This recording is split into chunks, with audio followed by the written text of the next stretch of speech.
Oh my god, ladies and gentlemen, I've been waiting to make this video for so long, and it's finally here. So just to preface, I'm not buying anything today. We're just going to be talking, doing a lot of talking here. But I get so many questions all the time asking about Ducati. It's one of my favorite motorcycle brands. If you don't understand Ducati models today, we're going to be talking all about Ducatis. And what better way to describe these bikes than when I'm riding them? We got the V4s, we got the V2s, we got the Granturismos, we got some Desmo Sedicis back there. I'm going to be describing all of these engines, exactly what they do and the differences between the two, and all of their differences and everything in between. If you don't understand Ducati, this is going to be the video for you. And of course, shout out to Ducati Cleveland for allowing me to do this, because these are all demo models that I'm riding today. These are open to the public. As long as you have a full endorsement and you have insurance, you can show up and ride these bikes for yourself and decide for yourself if you think that they're worth it. So if you don't really believe me, try for yourself.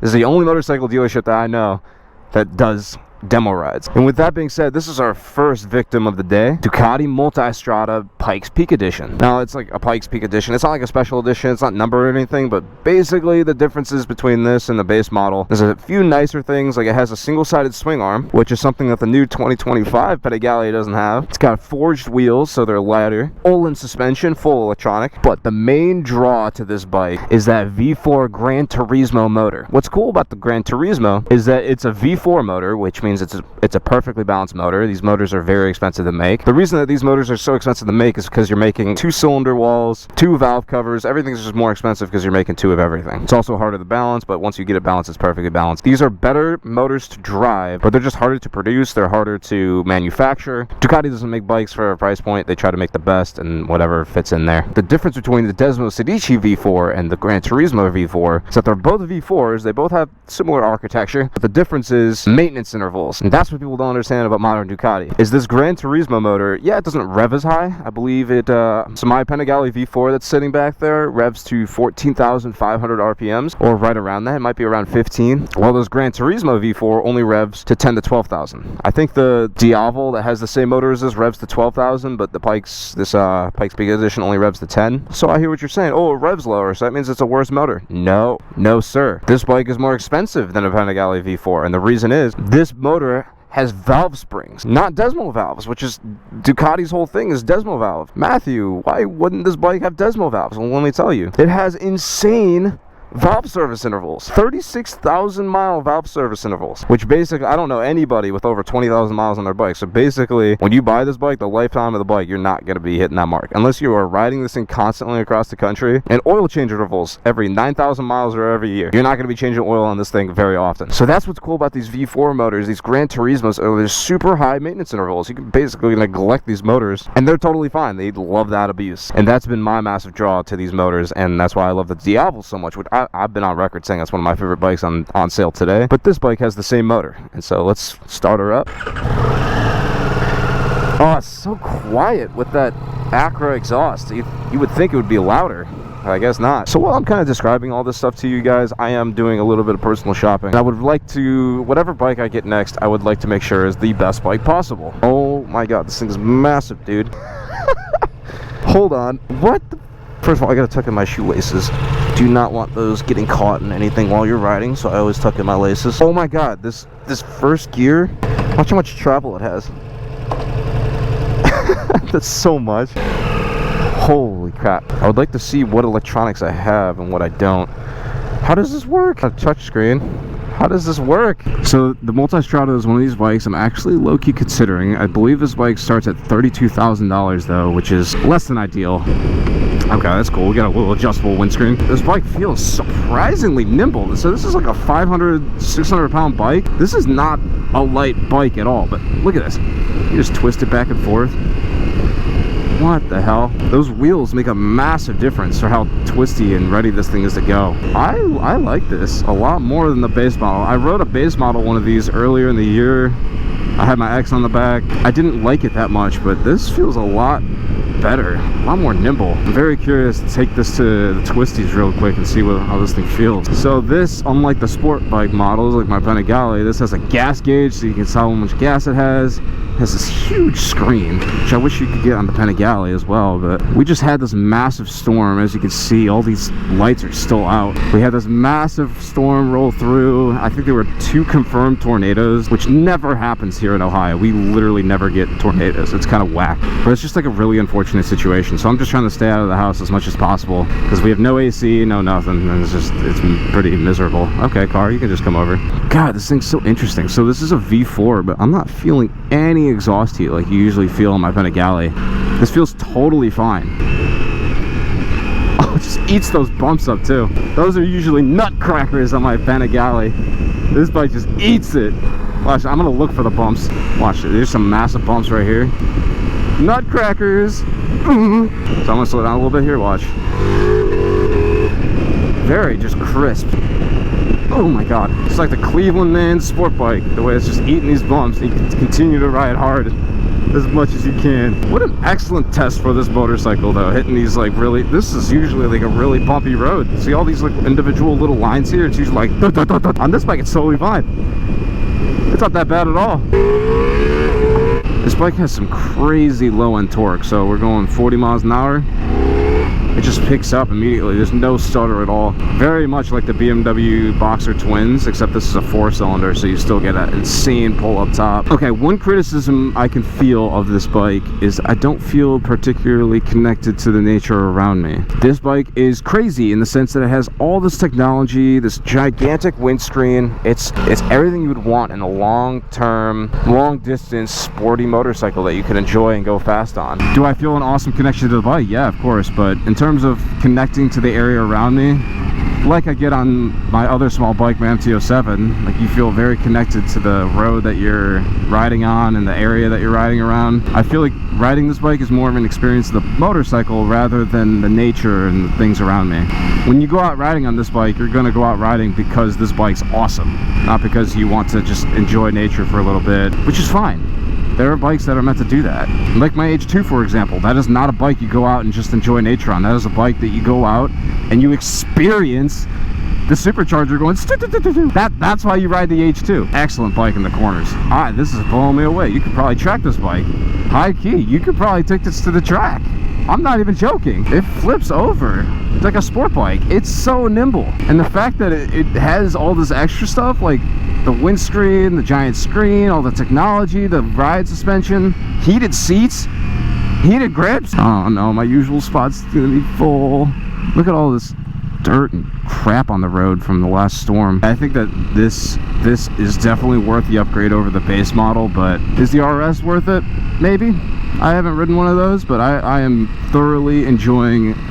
Is this worth the price tag? 100%. This is a nuts motorcycle. I think it's worth that $30,000 price tag. I'm not gonna lie to you. But is this bike really what I'm looking for in a brand new motorcycle?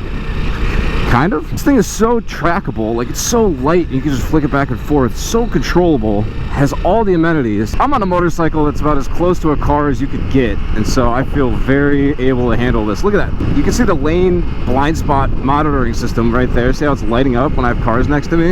Look, right there on the right as well. That's how I can know without even having to check my mirror that I know I have a car there. That is such cool technology to have on a motorcycle. It's entirely unnecessary, but it's nice to have. And it also has cruise control. I think it has radar sensing cruise control. Yeah. So I set it to 62 miles an hour. It's slowing down to 57 because I have a car in front of me. Now it's slowing down even more. It will keep a nice following distance with that car in front of me. If I owned one of these motorcycles, I feel like crossing state lines would be a necessity every time I hopped on it. Just because of how upright and comfortable this bike is. It has that windscreen, so you can just hop on it and be super comfortable the entire time. What an excellent riding experience. The only downside of this bike is the price tag, $32,000, which to most people probably sounds ridiculous to spend on a two-wheeled machine. When you really break it down, what this bike is capable of, what it's meant to do, price tag makes a little bit more sense, especially when you compare it to other bikes in its class. Especially with that V4, that Granturismo V4, low down torque, high end power, very insanely high valve service maintenance intervals. It just makes sense. This is only our first bike of the day, and maybe I'm falling in love a little too easy. Next up on my nerdy Ducati list, we have a Testastretta motor. So this is a 950-ish cc V-twin. They all used to be V-twins if you didn't know. So this is literally, quite literally, I think half the price of that Multistrada over there. This has a lot more of an off-road focus. It's a lot lighter of a motorcycle. It's supposed to advertise low down torque, wavy suspension, so you can heat up those bumps off-road. This is meant to hit some trails and then hit some Starbucks on your way home. Like a street off-road hybrid. Now what's cool about this motor is, I'm such a nerd for these motors, dude. 90-degree L-twin. It has a timing belt, which is, you know, kind of interesting, as opposed to a timing chain. So it's easier to service yourself, but you have to service it more often. It's just under this cover right here. These are low revving, high torque motors. It's been around, I think, since the 90s. I could be wrong. Like, this is a very old, antiquated Ducati motor that they've just had around forever because it's good. It works well, and there's no reason to kill it off. They've just been constantly updating it for emissions, and this is just the latest version of that. They put this bike in the Hyper 950. They put this motor in this bike. It's in everything. So like I said, jack of all trades, master of none. This is the DesertX. Ooh. So already right off the bat, I can tell that this motor has a little bit more, I wouldn't call it pep, because obviously the V4 just, oh. But in terms of like simple rideability, I can already tell this motor is a little bit more easy. It's got that low end torque like those V-twins do, but it's not enough to rip your face off. This is just a very happy little motor. I'm very much digging this. I gotta say, riding without that hoodie, it feels dangerous, but my God, does it feel so much better. Pops, it's popped a little bit. So yeah, look at how wavy that suspension is. It just goes back and forth. This thing is definitely meant to go off-road. I'm not gonna lie to you, dude, I'm kind of digging this bike. For half the price of the Multistrada, it's already feeling good. It's very tall and high up, and I can imagine riding this with friends would be quite hard to do. Trying to keep up with friends on the highway on a bike, especially with these stock tires. So these stock knobbies, I think, are speed limited to like around 130 miles an hour, and we didn't get the Aero. Are you kidding me? So anything above like I don't even think 130. I think it's like 115 miles an hour. Like, you are speed limited by these tires. At least in stock, you can replace the tires, but then you start challenging the whole idea of this bike, which is meant to go off-road. Around the city, I feel like this bike would be a little bit more interesting than the Multi, because the Multi is just like, it's a master of just sport touring, which is sitting on highways, gobbling up miles for hours on end. This is a little bit more of a, okay, you know, let's hit that little grass patch right there. I'm not going to do that because this is a demo bike here. I'm not going to do that with a demo bike. But it can. This bike, you can take it literally anywhere. If I had to make car comparisons, the Multistrada is like a Lamborghini Urus. It's like that SUV. It's like, you don't really want to take it off-road, can you? Probably. Should you? Definitely not. Well, this is more of a Toyota Land Cruiser, I think. Oh my God, it's such a perfect comparison. The Land Cruiser, yeah, you could definitely go off-road. Put some modifications on there if you have the right setup. Oh my God, yeah, that's like the best thing to take off-road ever. Legendary for it. Are you spending a lot of money? Yeah, you're spending a lot of money to go off-road, but it handles surprisingly well for the street given how soft the suspension is. It's also just as boring as a Toyota Land Cruiser, as much as I hate to say it. What I like about my MT-07 is that it is boring. It does the city stuff so well. Yeah, how she does on the highway. We got some twisty. Okay, she doesn't like the corner. I can feel the front tire getting a little mysterious there. Oh, what is this? Traffic on a motorcycle? No, I'm not okay with that. I don't like traffic on my motorcycle. We're not gonna sit in that. Off-road is looking very spiffy. You son of a... I would love to just go in between you. What do we do here? I'm tempted to just go around it. I don't think I could fit between there. I feel like the sides, my hand grips would scrape that guy's mirror that he seems to be right there. And we got the green light. I didn't get to do any lane splitting. I really wanted to do that.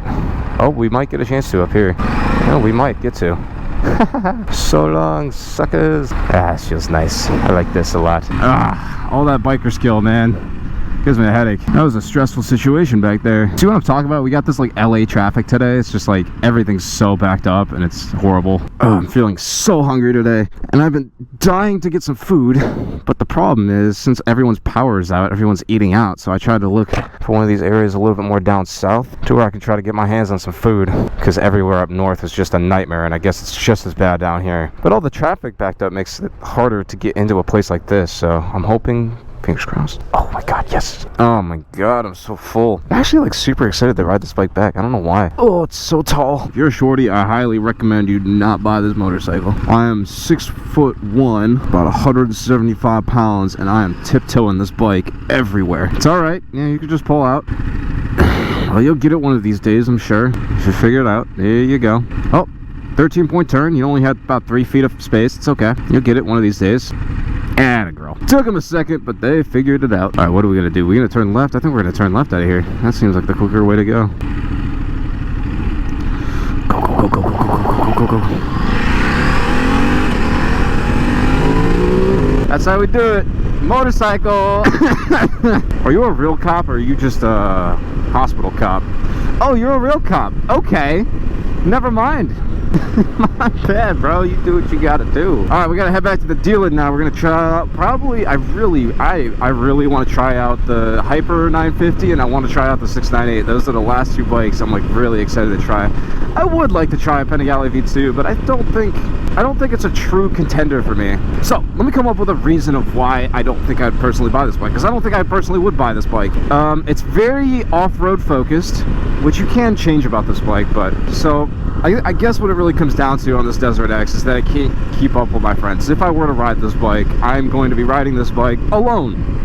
And that's okay, I can ride this bike alone, but if there's another bike that I think can also serve a very similar purpose, I think I'm gonna keep looking. But this is also a very fantastic bike. I think this is a fantastic option. And look, it has cruise control as well.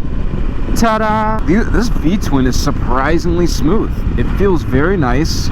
Those downshifts are perfect. Ducati's done a very nice job. Even though this is an older motor, they've done a great job about keeping this motor around. And so all Ducati does is it takes this Testastretta motor and it throws it in all these different bikes, and it just gives them a different frame for each one. Each family of motorcycle. You have the Monster family, you have this DesertX family, you have the Hypermotard family. All these different styles of bikes that are each designed to do something slightly different or have a slightly different riding style. Like how the Granturismo V4 is in the Diavel and also share that motor with the Multistrada. Those are 2 very distinct different bikes that are meant to do very different things and have very different riding styles, but they share the same motor. It's cool. I kind of like how Ducati does that. The only other brand I can think of that kind of does this is Yamaha with like their MT-07 motor, that CP2. They have that in the MT-07, the 10RA 700, they have that in the R7, but what I feel like that falls short is that they use the same frame between the R7 and the MT-07. It's not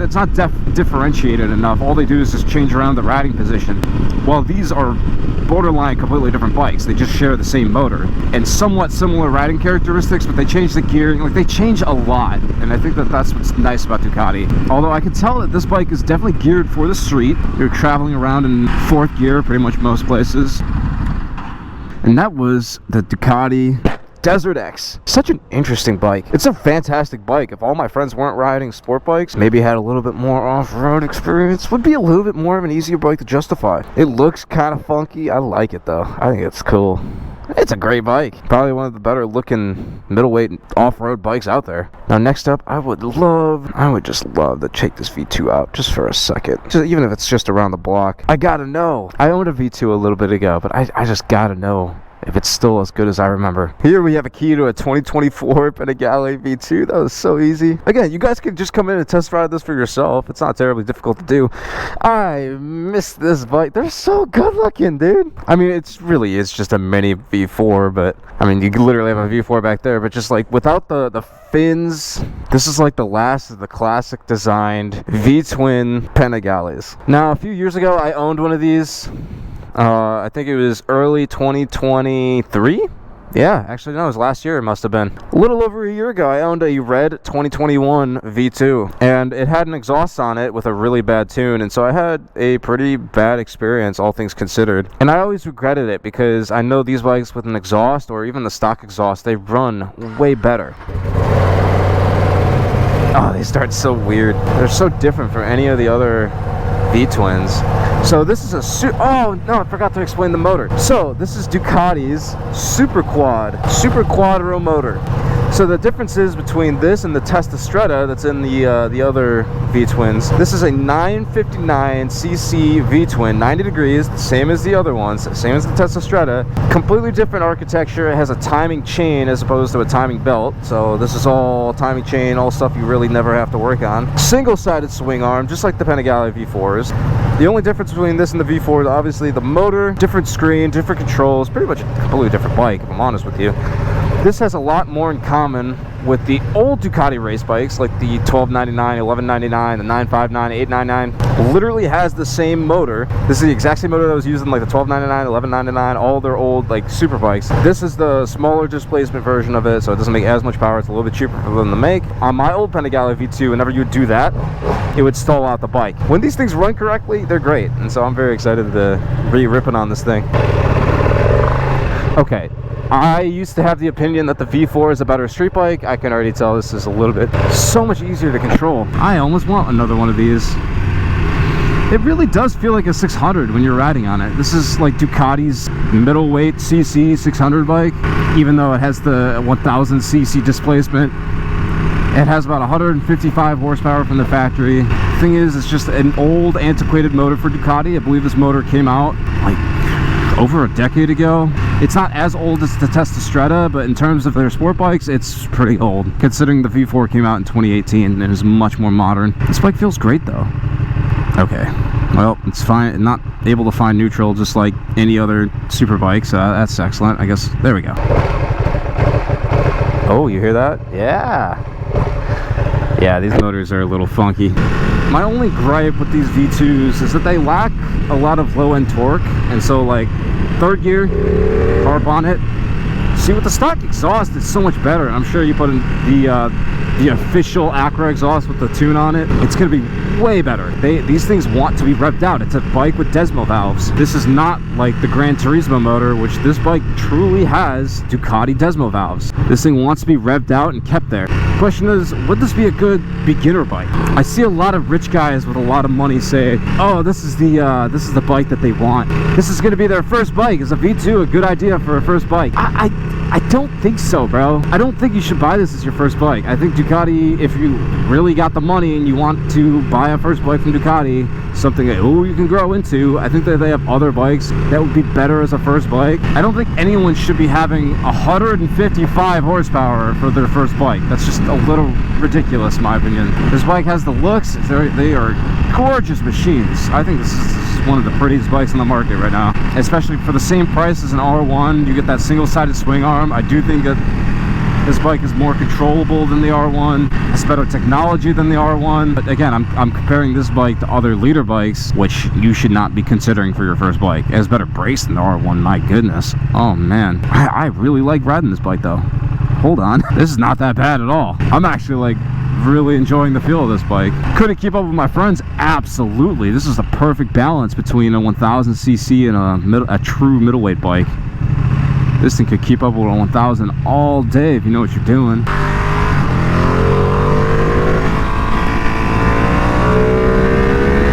God, this bike is good. This is just a good bike. Every bike I ride from Ducati is just excellent. Just so well put together. I'm so proud of that company. It's come a long way. This is obviously a bike for the expert rider, which I've been riding for plenty amount of time. I have bikes that are way bigger than this, and I've been saying I've been looking for a middleweight, but here's my issue. This bike has the complete opposite problem of the DesertX. God, just look how good that bike looks. She's excellent to ride, looks amazing, is a middleweight, has a single-sided swing arm, checks all my boxes, but here's my problem. It's too fast. If I want to go fast, I have other bikes that can go fast. it's not a problem. My whole goal today is looking for that perfect middleweight bike. DesertX was perfect. But my only issue is I don't think if I took it out, it could keep up with my friends well enough. It's basically like buying another MT-07 that can go off-road. Panigale V2 absolutely can keep up with my friends. Looks amazing. Single-sided swing arm, everything. Oh, the sexy goodness. But my problem is it's too fast, too uncomfortable. Well, yeah, it's fine around the city, but it's also quick on the highway. It's not what I'm looking for. I'm looking for something upright, something fun. Which is when we came to the Multistrada. The Multistrada with that V4 goodness. This is everything I would ever want out of a motorcycle. The problem is she costs 32,000 bones. There's got to be a more economical solution here. And so, that brings us, lo and behold, the final bike that we're going to be test riding today. The Ducati Hyper 950. This is a bike that has been escaping me this entire time. I've never test ridden one of these bikes. I've been really trying to ride one of these bikes for the longest time. Upright seating position. Hyper, well, we're going to call it supermoto riding style, but it's heavy. Heavier than any other supermoto I've ever ridden around. Let's go grab the key and let's get right to it. I'm so excited for this. I need to go grab the plate for this. Here's the cold start on a Ducati Hyper 950. See, it's the same. This is a Testastretta. It's the same motor that's in the DesertX, but you can already tell it's so much more lively. So I think this is the most horsepower that you can get out of a stock Testastretta motor. So this is the same motor that's in the DesertX, just tuned differently and probably some other different parts. But so timing belt, exact same design, everything. Yeah, very different exhaust with the way this wraps around. Single-sided swing arm, just like the old classic Ducatis. Wheelie control off. ABS, we're gonna stick to that. It's supposed to be a supermoto. Oh, it's such a weird riding position. Hello. So different from all the bikes I've been riding around today. It feels so much lighter than all the other bikes. This is usually quite a heavy bike. This is about, I think, 430 pounds. Just as much as any other 1000cc super bike. No quick shifter. No quick shifter? What?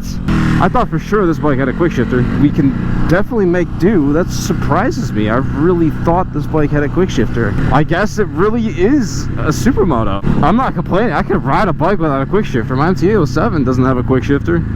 I ride that bike just fine. I, in fact, enjoy riding that bike. Wow, this rides so much different than the DesertX. I mean, obviously, it's a very different bike, but wow.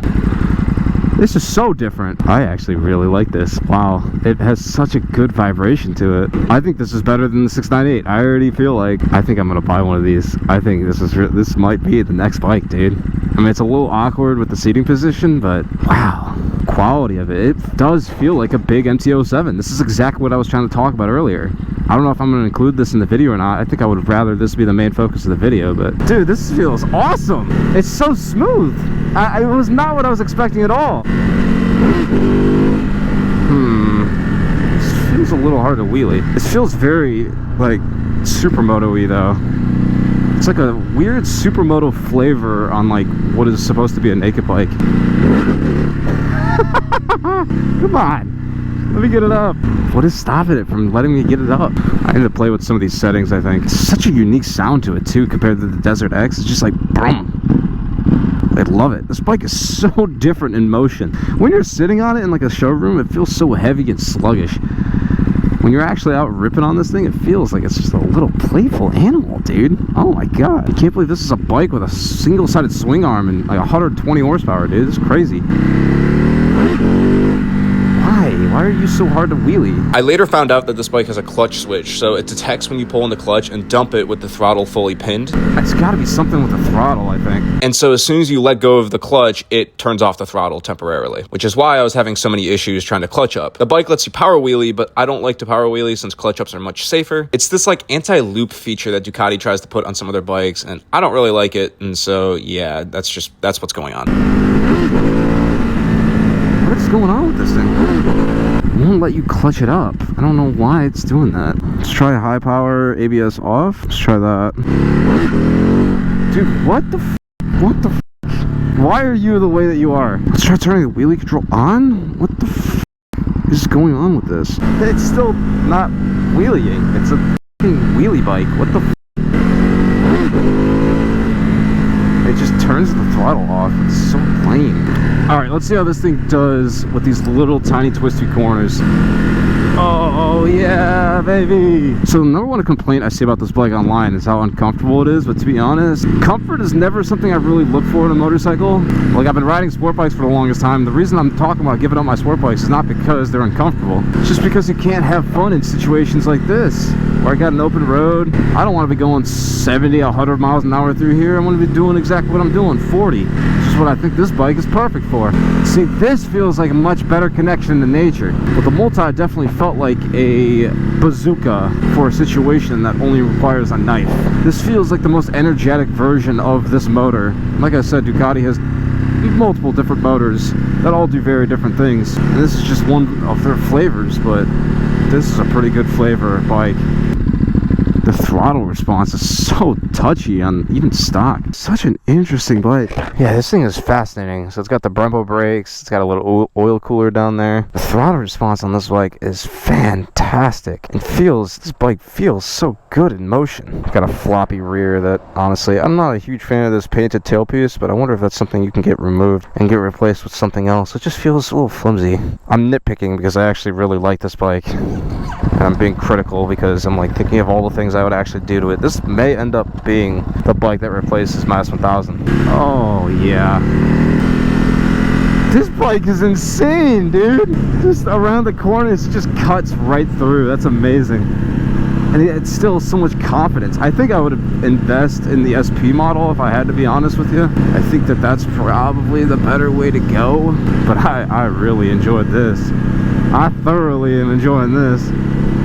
What a fantastic bike. The throttle response is so good. There's no lag or anything. This Testastretta is so good. Is this a good companion to the MT-07? I think so. I think this is a fantastic upgrade from the MT-07 while I still hold on to the MT-07. Now, none of these bikes by any means are bad, but I think it just goes to show you how strange Ducati can get, considering both my favorite bike I've tried today and my least favorite. It just goes to show you how much a tuning of an engine can change a motorcycle and the frame and the seating position, how all of that stuff matters and comes together to form one awesome motorcycle. I am noticing a little bit of exhaust heat right here, but it's not like I just moved my foot away and it's fine, and you don't even notice it. Not as bad, nearly as bad as the V2, which you really felt it around my nards. Another review I saw on YouTube about this bike with people saying, oh, it's really weird to have it just like, it feels like the front end just comes out and it's like, eh. But as someone who owned like a true supermoto in the past, I feel like I have a way better lens to talk about this bike than anybody else, because I know I have super bikes. I've had true supermotos before. This bike is that perfect mix between the two. Okay, we're on a supermoto. We're gonna skip all this real quick. I'm becoming more and more better with lane splitting. Oh, I thought he was getting out of the way from me. I was like, what a G, what a Chad. I've been getting more and more comfortable with lane splitting. It seems that like people aren't as angry about it as I thought people normally are. Like, I'm always used to seeing the boomers on Facebook like, oh, I'm gonna open my door and hit you. Like, okay, like that doesn't really help anybody, but okay, whatever makes you feel comfortable. But I've been doing it a little bit here because we've been having so much traffic with like after the storm, like I mentioned earlier, there's been a lot of traffic. I'll just cut right to the front, and most people seem to be cool with it. I get like maybe some dirty looks, but that's about it. Like, no one's, as long as no one's out there trying to hurt me, like we're totally chilling. I only do it at low speeds too. I try to be a good boy. That looks like a pretty good bike. I like that a lot. This really is the bike that you get on with a t-shirt and skinny jeans, man. That's just the vibe. It's the youthful supermoto. Oh my god, what a bike, bro. I got some questions about this bike that I'm gonna ask personally. I want to know how much the exhaust cost, all that, but I think that's gonna be my new bike. That just makes sense.